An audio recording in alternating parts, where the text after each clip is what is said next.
My name is Sydni Jones. I'm a professor here at Georgetown College.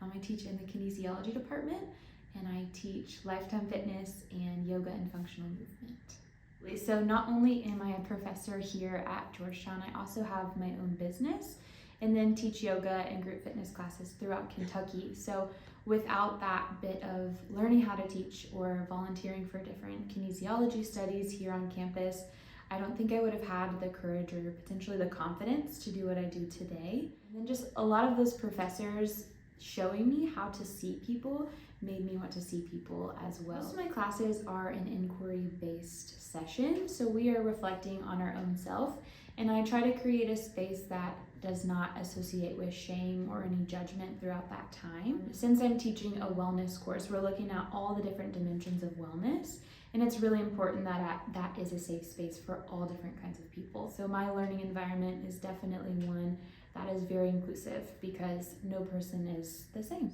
So to accommodate different learning styles, I like to see people where they're at and kind of welcome them into my space. Maybe something wild is going on in their life. I see that, and I'm going to work with my students and allow them to complete that self-inquiry portion so that they feel like they've learned something.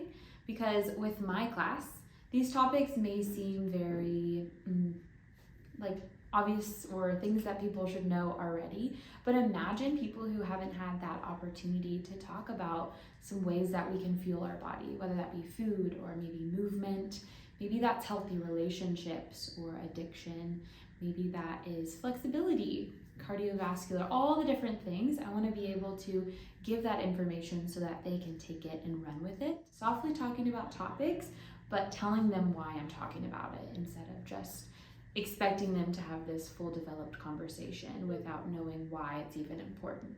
And then I also got to have some really important conversations with my professor. Obviously, my professor had big relationships with all the people in their class, and that's obviously something that has been lasting within my impression here at Georgetown, is those relationships with the leaders here on campus. I loved my professors and I'm very grateful for them. So I'd have to say something that I think is different about Georgetown is that small class size. So you feel a little bit more personalized and seen and valued in that space. Just stick to your one little clique because there are so many great connections here in our community. There are great people. Building connections is something that I really admire and love. So that would be my piece of advice for you.